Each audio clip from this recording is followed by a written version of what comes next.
ചേട്ടാ കാര്യം എത്ര സീരിയസ് ആണോ? ഇന്നലത്തെ ഷൂട്ടിങ്ങിന് ഞാനില്ലാഞ്ഞതാ കാരണം. ഞാനുണ്ടായിരുന്നെങ്കിൽ അവളുടെ ഡീറ്റെയിൽസ് മുഴുവൻ ഭൂമിശാസ്ത്രവും ശരീരശാസ്ത്രവും എല്ലാം ചോദിച്ചു മനസ്സിലാക്കിയേനെ. പിന്നെ നിന്നോടല്ലേ അവള് പറയാൻ പോവല്ലേ? നമുക്ക് ആ ഡയറക്ടർ ഒന്ന് ചെന്ന് കണ്ടാലോ? അയാൾക്ക് ചിലപ്പോൾ അഡ്രസ് അറിയായിരിക്കും. എങ്ങനെയാണേലും വേണ്ടില്ല, ഒന്നുകൂടി അവളൊന്ന് കാണാൻ കഴിഞ്ഞാൽ മതിയായിരുന്നു.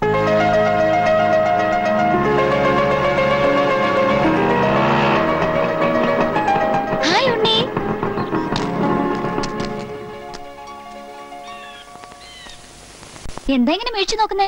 ഒരു ഹായ് പറഞ്ഞ തിരിച്ചു പറയാനുള്ള മര്യാദ പോലും ഇല്ലേ? ഇയാളോടല്ല, ഉണ്ണിയോടാ പറഞ്ഞ. ഞാൻ പോവാ. അയ്യോ പോവല്ലേ, ഉണ്ണിപ്പ കാണണമെന്ന് പറഞ്ഞേള്ളോ, അപ്പോഴേക്കും പ്രത്യക്ഷപ്പെട്ടു. ഏതായാലും 100 ആയസാ. മായ എന്താ ഇവിടെ? എന്റെ വീട് ദേ ആ കുന്നിന്റെ അപ്പുറത്താ. നാളത്തെ ഷൂട്ടിങ്ങിന് മായ വരില്ലേ? ഏയ്, ഞാനിനി ഷൂട്ടിങ്ങിനൊന്നുമില്ല. ഇന്നലെ ഒരു പ്രത്യേക സാഹചര്യത്തിൽ വന്നേ ഉള്ളൂ. അയ്യോ അങ്ങനെ പറയല്ലേ, മായ വരണം, അല്ലെങ്കിൽ ഉണ്ണിക്ക് വിഷമാവും. ഞാൻ വരാഞ്ഞ ഇയാൾ എന്തിനാ വിഷമിക്കുന്നേ? അല്ല, മായ അത്രക്ക് ഇഷ്ടാണെന്ന്. മായല്ല, മായയുടെ ഡാൻസ് വളരെ നന്നായിരുന്നു. ഇവൻ അതാ ഉദ്ദേശിച്ചത്. അപ്പൊ നിനക്ക് മായ ഇഷ്ടാണെന്ന് പറഞ്ഞോ? അങ്ങനെ ഞാൻ പറഞ്ഞില്ല. അയ്യോ പറഞ്ഞോ. എന്നോടാണ് ചോദിക്കുന്നേ? സോറി. പിന്നെ നാളത്തെ വർക്കിന് മായ വരണം. ഒരു പാവപ്പെട്ട ചെറുപ്പക്കാരന്റെ ആഗ്രഹല്ലേ, പ്ലീസ്. ഓഹോ, താനാരാ ദല്ലാളാ? ശരി, ഉണ്ണിക്ക് വേണ്ടി ഞാൻ വരാം. എടാ, അവൾ പറഞ്ഞു കേട്ടോ, ഉണ്ണിക്ക് വേണ്ടി വരാന്ന്. ഇത് വീണു. സത്യം.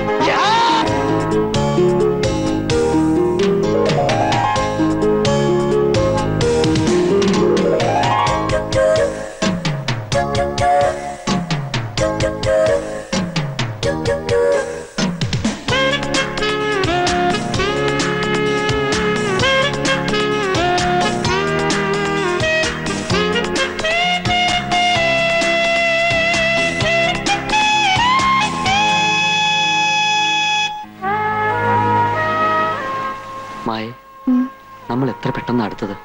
വൈകിപ്പോയെന്ന എന്റെ സംശയം. ഞാനൊരു കാര്യം ചോദിച്ചോട്ടെ? എന്തേ? ഉണ്ണിക്ക് എന്നോട് എത്രത്തോളം സ്നേഹമുണ്ട്?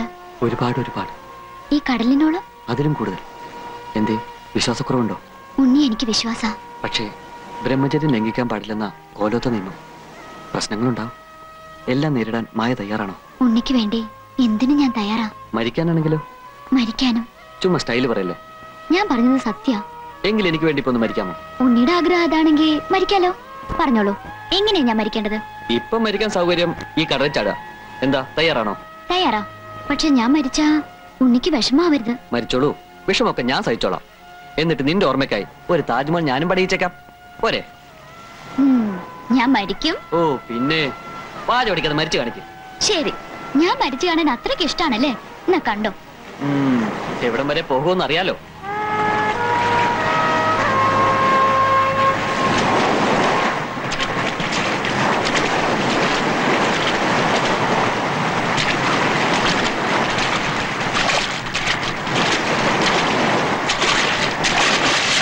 മായ, വേണ്ടോ?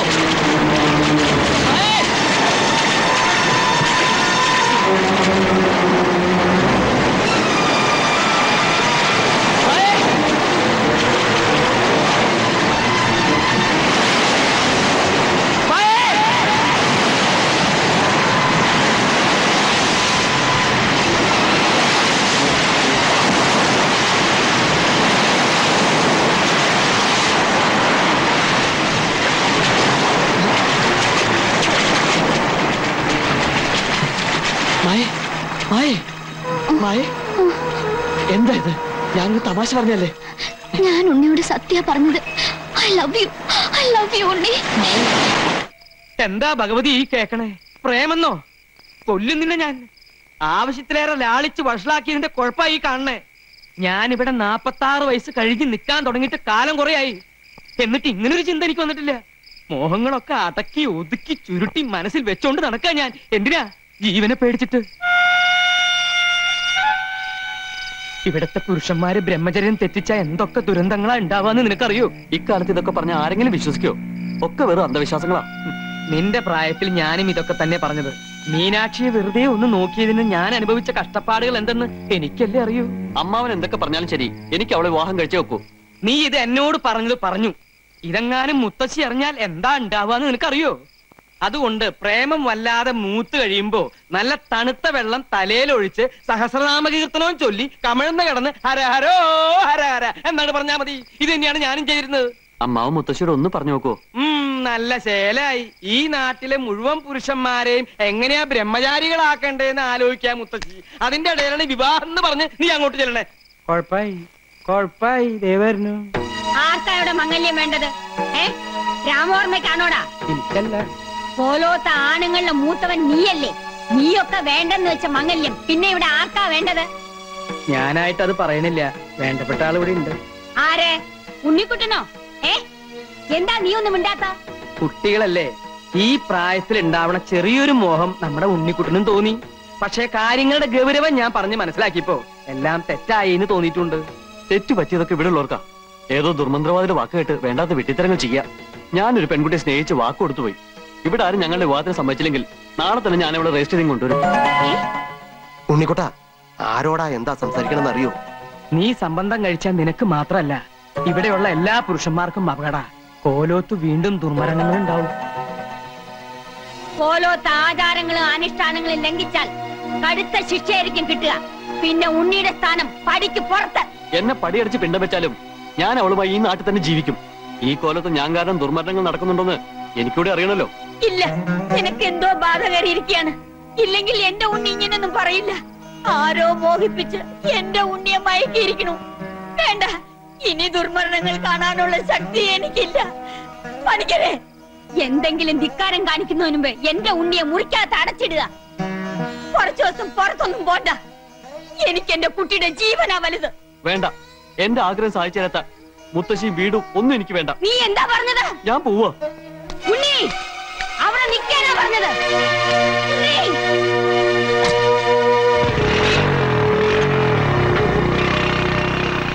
അവൻ എവിടെ പോകാനാ മുത്തശ്ശി? 1 മണിക്കൂറിനകം അവൻ തിരിച്ചു വരും. വരണ്ട. ഈ ആഗ്രഹം മനസ്സിൽ വെച്ചോണ്ടിരിക്കുന്നവൻ ഇനി കോലോത്തേക്ക് വരണ്ട. ഞാൻ ഇങ്ങോട്ട് വന്നിട്ട് നേരം കുറെ ആയേ ത്രേസ്യ. ഇനി അങ്ങോട്ട് പോട്ടെ. അങ്ങനെ ഇപ്പൊ പോവേണ്ട കേട്ടാ. കുറച്ചു നേരം കൂടി ഇരുന്നിട്ട് പോയാ മതിയെന്ന്. അയ്യോ, ഞാൻ ഇവിടെ ഇരുന്നിട്ട് ഒരു പ്രയോജനവും ഇല്ല. മേപ്പാടൻ മേപ്പാടൻ എന്ത് പറഞ്ഞാലും നിങ്ങളുടെ ഒരു മേപ്പാടൻ. അയാളെ എന്റെ കയ്യിലോട്ടൊന്ന് കിട്ടട്ടും. അയ്യാക്കടെ ഒരു ദുർഗന്ധവാദം. ആരാണ്ട് വരുന്നു. അങ്ങ് അകാലം അല്ല ത്രികാല ജ്ഞാനിയല്ലേ സ്വാമി? ശരണം ശരണം പൊന്നയ്യപ്പ സ്വാമി, അല്ലാതെ ശരണമില്ല സ്വാമി. ശരണം, രക്ഷിക്കണം.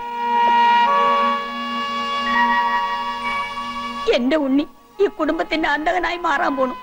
അവന് വിവാഹം കഴിക്കണമെന്ന് ഏതോ ഒരു പെണ്ണുമായി അവന് പ്രേമമാണെന്ന്. ഈ കുടുംബത്തിലെ പുരുഷന്മാർക്ക് ഈ ജന്മത്ത് സ്ത്രീ സുഖം പാടില്ലെന്ന് അറിയാലോ. എന്റെ മോന്റെ മനസ്സ് മാറ്റാൻ എന്തെങ്കിലും ഉപദേശിക്കണം. ഒന്നും മനസ്സിലാവുന്നില്ല.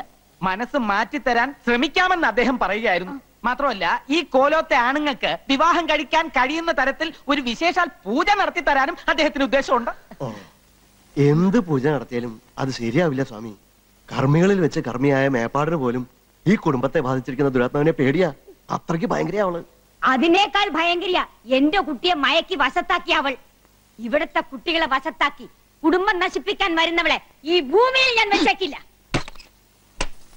മുത്തശ്ശി, ഉണ്ണിയേട്ടന്റെ ബൈക്ക് ആക്സിഡന്റ് ആയി. ഏട്ടനെ ഹോസ്പിറ്റലിൽ അഡ്മിറ്റ് ചെയ്യിക്കണം ഫോൺ വന്നു. എന്റെ ഉണ്ണി കേട്ടോ സ്വാമി, മനസ്സിലായിരുന്നത് തോന്നിയതേ ഉള്ളൂ. അപ്പൊ തന്നെ അപകടം വന്നു. എന്റെ ഈശ്വര, എന്റെ ഉണ്ണിക്കൊന്നും വരുത്തരുതേ. എന്റെ ഉണ്ണി ഈശോയെ, ഇത് എന്നാ പരീക്ഷണമാണ്.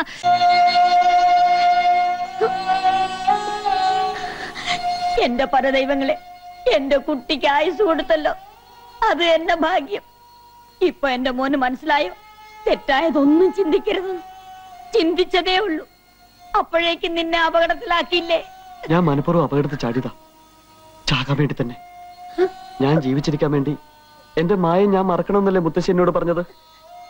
അവളെ മറന്നിട്ട് എനിക്കൊരു ജീവിതം വേണ്ട. എന്താ അബദ്ധാ കുട്ടി നീ കാണിച്ചത്? ഇതിലും ഭേദം ഈ മുത്തശ്ശിയെ നിനക്ക് കൊല്ലാമായിരുന്നില്ലേടാ. ഈശ്വരൻ തന്ന ജീവൻ സ്വയം അങ്ങോട്ട് നശിപ്പിക്കാന്ന് വെച്ചാ എന്താ പാപം എന്നറിയോ നിനക്ക്? മുത്തശ്ശി ഒന്ന് ക്ഷോഭിച്ചു എന്ന് കരുതി ഇതൊക്കെയാ ചെയ്യാ? എല്ലാരും കൂടെ എന്നെ എന്തിനാ ഇങ്ങനെ വഴക്ക് പറഞ്ഞത്? ഞാൻ തെറ്റാ ചെയ്തത്, സമ്മതിച്ചു. അതിന് ശിക്ഷയായിട്ടാ ചാവാൻ തയ്യാറായത്. ഈ ശല്യം ഇതോടെ തീരുമല്ലോ. ഇതിപ്പോ വലിയ ഇടങ്ങേറായല്ലോ ഭഗവതി. ബ്രഹ്മചര്യം ലംഘിച്ചാൽ അപമൃത്യു ഉണ്ടാവുന്നു മേപ്പാടൻ. ബ്രഹ്മചര്യം ലംഘിക്കാൻ അനുവദിച്ചില്ലെങ്കിൽ സ്വയം അപമൃത്യു വരിക്കുമെന്ന് ഉണ്ണിക്കുട്ടൻ. ഇനിയിപ്പോ എന്താ ചെയ്യാ?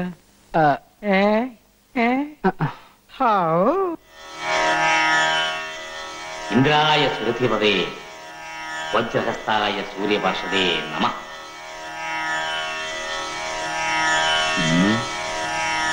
തമ്പുരാട്ടി ക്ഷമിക്കണം. മന്ത്രവിധി പ്രകാരം ഒരു നിവൃത്തിയും നാം കാണുന്നില്ല. ഈ വിഷയത്തിൽ പിന്നെ ആകെയുള്ള പരിഹാരം ഒന്നേ ഉള്ളൂ. ഉണ്ണിക്ക് അത്രയ്ക്കങ്ങനെ നിർബന്ധാച്ചാ വിവാഹമാകാം ദേവി. പക്ഷേ വിവാഹം കഴിഞ്ഞാലും ബ്രഹ്മചര്യം കാത്തു സൂക്ഷിക്കണം. ചുരുക്കി അങ്ങോട്ട് പറഞ്ഞാല് സ്ത്രീ സുഖം അനുഭവിക്കാൻ പാടില്ല. ആ കുട്ടി അത് ലംഘിക്കില്ല എന്ന് തമ്പുരാട്ടിക്ക് ഉറപ്പുണ്ടെങ്കിൽ വിവാഹത്തിന് അനുവാദം കൊടുക്കാം. അയ്യോ, അത് അവര് തീരുമാനിക്കേണ്ടതല്ലേ? മുത്തശ്ശിക്ക് എങ്ങനെ ഉറപ്പ് വരാൻ പറ്റുക? അതാ പറഞ്ഞത്, വിവാഹം പാടില്ല എന്ന്. മേപ്പാടം പറഞ്ഞതിന്റെ അർത്ഥം ഇപ്പൊ നിനക്ക് പിടികിട്ടിയ? പേരിനൊരു വിവാഹവും കഴിച്ച് പെണ്ണിനെയും കെട്ടി എഴുന്നള്ളിച്ച് വേണമെങ്കിൽ നടന്നോ. ഇവിടെ ആർക്കും ഒരു വിരോധവും ഇല്ല. വേണ്ട ഉണ്ണി, വിവാഹം കഴിച്ചില്ലെങ്കിൽ കഴിച്ചില്ലെന്നേ ഉള്ളൂ. പട്ടിണി കിടക്കുന്നവന്റെ മുമ്പിൽ പാൽപ്പായസം കൊണ്ടുവച്ചിട്ട് അത് കഴിക്കാൻ പാടില്ല, വേണമെങ്കിൽ നോക്കിക്കൊണ്ടിരുന്നു എന്ന് പറഞ്ഞാല് അതിന്റെ വിഷമം ഭയങ്കര. എന്താ ആ വിഷമം നിനക്ക് ഏതാണ്ട് ഉള്ളത് പോലെയാണല്ലോ നിന്റെ സംസാരം. ഞാനൊരു പഴഞ്ചൊല്ലി പറഞ്ഞല്ലേ, ബ്രഹ്മചാരികളായ നമുക്ക് ഇതിന്റെ വിഷമം നന്നായിട്ട് അറിയാമല്ലോ. പ്രത്യേകിച്ചും എനിക്ക്. എന്റെ ആവേശാനന്ദ സ്വാമി ഇതൊക്കെ ആലോചിക്കുമ്പോ എന്റെ നെഞ്ചത്ത് തീ ആളിക്കത്തുക. തീ ആളിക്കത്താൻ നിന്റെ നെഞ്ചിൽ എന്താ പെട്രോൾ ടാങ്കാ കെട്ടി വെച്ചിരിക്കുന്നത്? എടാ, ആണുങ്ങളായ കുറച്ചൊക്കെ മനസ്സിനൊരു സംയമനം വേണം. ഒരു സുന്ദരിയായ പെണ്ണിനെ വിവാഹം കഴിച്ച് ബ്രഹ്മചര്യം തെറ്റിക്കാതെ സംയമനം പാലിച്ച് ഞാൻ വേണമെങ്കിൽ കാണിച്ചു തരാം. അതൊന്നും അമ്മാവനെ കൊണ്ട് സാധിക്കില്ല. ഞാൻ കെട്ടി കാണിച്ചു തരാം. നടക്കില്ല. ആര് പറഞ്ഞു? ഞാൻ കാണിച്ചു. എന്താ രാമ? അല്ല, ഞാൻ ഈ കുട്ടിയോട് പറയായിരുന്നു എന്തിനാ ഇപ്പോഴും ഇങ്ങനെ വിവാഹത്തെ പറ്റി ചിന്തിച്ച് മനസ്സിന്റെ കൺട്രോളുകൾ. അതല്ലല്ലോ അമ്മ പറഞ്ഞത്, വേണമെങ്കിൽ കെട്ടി കാണിച്ച് കൺട്രോൾ. അത് തന്നെയാ ഞാൻ പറഞ്ഞത്. പിന്നെ വേറെ എന്തെങ്കിലും പറഞ്ഞോ? ഒന്നും എനിക്ക് ഓർമ്മയില്ല. നോക്കേ, കാര്യങ്ങളൊക്കെ ഉണ്ണി അറിഞ്ഞല്ലോ. നിന്റെ സങ്കടം കണ്ട് മുത്തശ്ശി മേപ്പാടിനോട് സംസാരിച്ചു. പക്ഷേ ഒരു നിവൃത്തിയില്ല കുട്ടിയെ. മായയെ സ്വന്താക്കാൻ വേണ്ടി എന്ത് ത്യാഗം ചെയ്യാനും ഞാൻ തയ്യാറാ. വിവാഹം കഴിഞ്ഞാലും ഞാൻ ബ്രഹ്മചാരിയായിട്ട് ഇരുന്നാ പോരെ? ബ്രഹ്മചര്യം എന്ന് പറഞ്ഞാ എന്താ അർത്ഥം എന്ന് അറിയോ നിനക്ക്? എല്ലാ അർത്ഥവും എനിക്കറിയാം മുത്തശ്ശി. വേറൊന്നും വേണ്ട. ജീവിതകാലം മുഴുവൻ അവൾ എന്റെ അടുത്ത് ഉണ്ടാവുമല്ലോ, അത് മതി. ഞങ്ങളുടെ വിവാഹം മുത്തശ്ശി നടത്തി തരണം. എന്താ സാവിത്രി ഇവനീ പറയണേ? നീ ഒന്ന് പറഞ്ഞു മനസ്സിലാക്കുക. പേരിനൊരു മംഗലം കഴിച്ചോണ്ട് എന്താ പ്രയോജനം? മോൻ സമ്മതിച്ചാൽ തന്നെ ഇങ്ങനൊരു വിവാഹത്തിന് ഏതെങ്കിലും പെൺകുട്ടി തയ്യാറാവൂ? ഭാര്യയാകുക, പിന്നെ അമ്മയാകുക, മുത്തശ്ശിയാകുക, ഇതൊക്കെ എല്ലാ പെൺകുട്ടികളും ആഗ്രഹിക്കുന്നതാ. അതൊക്കെ വേണ്ടെന്ന് വെച്ച് നിന്റെ കൂടെ ജീവിക്കാൻ ആ കുട്ടി തയ്യാറാവൂ? തയ്യാറാകും.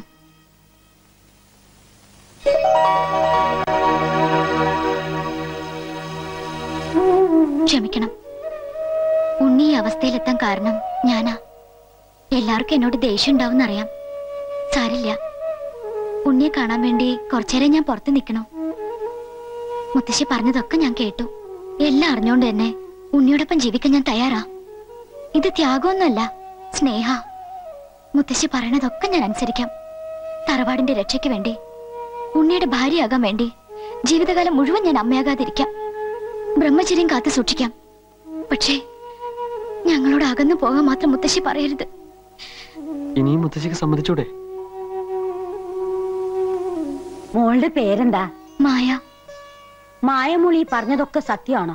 സത്യമാണെങ്കിൽ തന്നെ മോളുടെ വീട്ടുകാർ ഇതിന് സമ്മതിക്കോ? എന്റെ ആഗ്രഹത്തിനെതിരായി വീട്ടിലൊന്നും പറയില്ല. നീ ഞങ്ങളെ തോൽപ്പിച്ചു കളഞ്ഞിരിക്കുന്നു കുട്ടിയെ. നിങ്ങളുടെ സ്നേഹം മനസ്സിലാക്കാൻ ഈ മുത്തശ്ശിക്ക് കഴിഞ്ഞില്ല. എല്ലാം ഇനി ഈശ്വര കൽപ്പിതം പോലെ വരട്ടെ. രാമ, ഉടനെ എന്നെ ഈ കുട്ടിയുടെ കാരണവന്മാരെ കണ്ട് സംസാരിച്ച് കാര്യങ്ങൾ തീരുമാനിച്ചോളൂ. പിന്നെ ഇത് തന്നെയാണോ വീടെന്ന് എനിക്ക് ബലമായ സംശയം. ആൽത്തറ കഴിഞ്ഞ് ഇടതുവശത്തെ മൂന്നാമത്തെ വീടെന്നല്ലേ പറഞ്ഞേ? അതെ. ഇതിനു മുമ്പ് നീ വേറെ മൂന്നാമത്തെ വീട് കണ്ടാ? ഇല്ല. അതാ പറഞ്ഞത്, ഇത് തന്നെയാണ് വീടെന്ന് എനിക്ക് ബലമായ വിശ്വാസം ഉണ്ടെന്ന്. ഓ, ഈ പൊട്ടൻ പൊട്ടൻ എന്ന് പറയുന്നത് കമ്പ് മുഴയൊന്നല്ല, ഇവൻ തന്നെ. ഇവിടെ ആരും ഇല്ലേ? ഞങ്ങള് ഉണ്ണിയുടെ വീട്ടിൽ നിന്ന് വരിക. ഞാൻ ഉണ്ണിയുടെ അമ്മാവൻ, ഇയാൾ ഉണ്ണിയുടെ ചേട്ടൻ. നമ്മളാരാ? നമ്മളാരാണെന്നല്ലേ ഇപ്പൊ പറഞ്ഞത്? അതല്ല, ഇദ്ദേഹം ആരാണെന്ന്. ഞാനോ?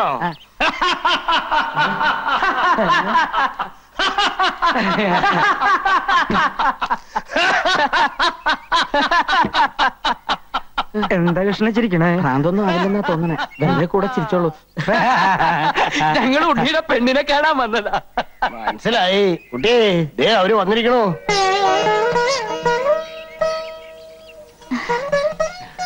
ആവൂ, ഇപ്പഴാ സമാധാനായി. മുത്തശ്ശനാ, അനുഗ്രഹവും അനുവാദമൊക്കെ വാങ്ങാൻ എനിക്ക് വേറെ ആരുമില്ല.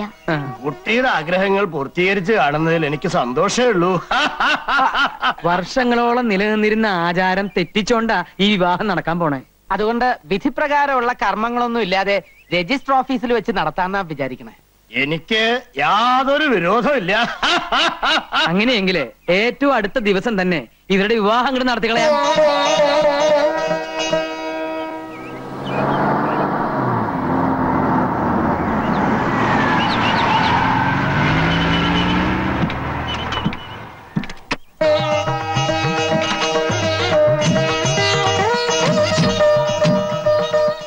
എല്ലാരോടും ഇങ്ങോട്ട് വരാൻ പറയും.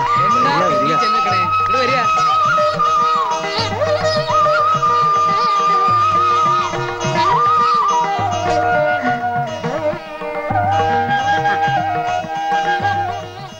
ആദ്യം സ്വാമിയുടെ അനുഗ്രഹം വാങ്ങിക്കൊള്ളൂ.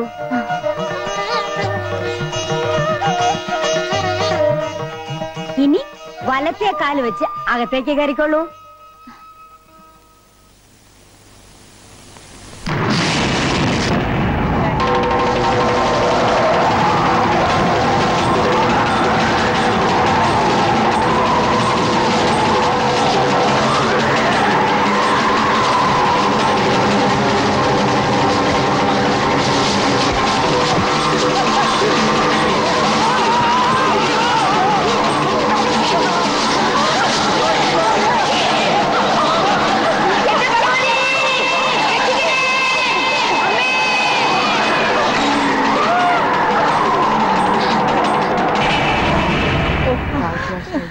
ആചാരങ്ങൾ തെറ്റിച്ചതിന്റെ ശിക്ഷയാണോ?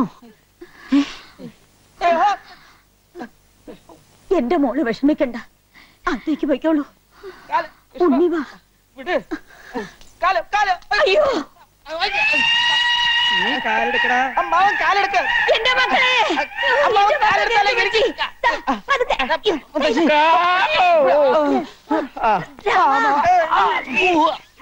എന്റെ ഭഗവതി, എന്താ ഇത്?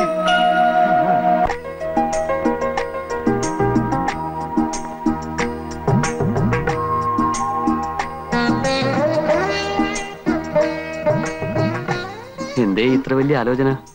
എല്ലാം എന്റെ ആഗ്രഹം പോലെ നടന്നല്ലോ. ഉണ്ണിപ്പോ എന്റെ സ്വന്തമായില്ലേ? എനിക്ക് വിശ്വസിക്കാനാവണില്ല. വിശ്വസിച്ചോളൂ, ഈ ഉണ്ണി മായക്ക് എന്നും സ്വന്തമായിരിക്കും. ഈ മുഖം, ഈ സ്നേഹം എന്നെ വല്ലാതെ കീഴ്പ്പെടുത്തി കളഞ്ഞില്ലേ? ഇനി നമ്മൾ മരണം കൊണ്ടേ അകലുകയുള്ളൂ. അടുത്ത ജന്മത്തിലും ഉണ്ണി എന്റേതായിരിക്കണമെന്ന് എന്റെ പ്രാർത്ഥന. കൈവിട. തൊട്ടുള്ള കളിയൊന്നും വേണ്ട മക്കളെ. നിങ്ങൾ മുത്തശ്ശിക്ക് കൊടുത്ത വാക്കൊന്നും ഇവിടെ ആരും മറന്നിട്ടില്ല. വിവാഹം കഴിഞ്ഞതിന് ശേഷം എല്ലാവരുടെയും കണ്ണു വെട്ടിച്ച് ഇവിടെ എന്തും ആകാമെന്നാണ് നിങ്ങളുടെ വിചാരമെങ്കിൽ ആ പൂതി അങ്ങോട്ട് മനസ്സിൽ വെച്ചാൽ മതി. ഇന്ന് മുതൽ നീ ബ്രഹ്മചര്യം തെറ്റിക്കുന്നുണ്ടോ നോക്കാൻ മുത്തശ്ശി എന്നെ ചുമതലപ്പെടുത്തിയിരിക്കുക. അതുകൊണ്ട് രഹസ്യമായിട്ട് നിങ്ങൾ എന്തെങ്കിലും കുരുത്തക്കേട് കാണിക്കാൻ ഒരുങ്ങിയാല് അപ്പൊ ഞാൻ അതിന് നടുക്കൊന്ന് വീഴും. എന്ന് വെച്ചാ ഒന്നും ഞാൻ സമ്മതിക്കില്ല. കുട്ടി, ഇന്ന് മുതൽ ഈ മുറിയാണ് കുട്ടിയുടെ കിടപ്പറ. പേടിക്കണ്ട, ഉണ്ണി തൊട്ടടുത്ത മുറിയിലുണ്ട്, അതിന്റെ അടുത്ത മുറിയിൽ ഞാനുണ്ട്, അതിന്റെ അപ്പുറത്തെ മുറിയിൽ മുത്തശ്ശിണ്ട്. എന്ന് വെച്ചാൽ നേരം വെളുക്കുന്നവരെ ഈ വരാന്തേല് ആളുകളുണ്ട് എന്ന് അർത്ഥം. എന്തിനാ ഉണ്ണി ഇങ്ങനെ വെറുതെ നോക്കി വെള്ളം ഇറക്കണേ? ഇതിന് ഒരുങ്ങുമ്പോ തന്നെ ഞാൻ എല്ലാം പറഞ്ഞതല്ലേ. വാ വാ, നിന്റെ മുറി ഞാൻ ഒരുക്കിയിട്ടുള്ള കുട്ടാ.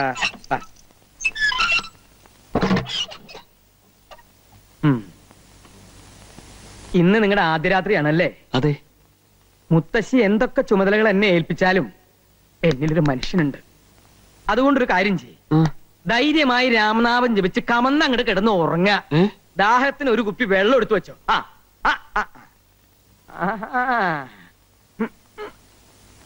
നോക്കണ്ട, നിന്നെപ്പോലുള്ള ചെറുപ്പക്കാര് ചിലപ്പോ ജനലും പൊളിച്ച് അപ്പുറത്ത് കയറിന്ന് വരും. എന്താണാവോ? ഇങ്ങോട്ട് തന്നെ, ഇങ്ങോട്ട് തന്നെ.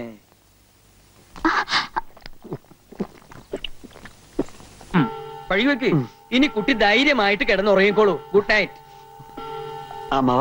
മിടിച്ചു നിൽക്കാണ്ട് പോയി കിടന്നുറങ്ങണ.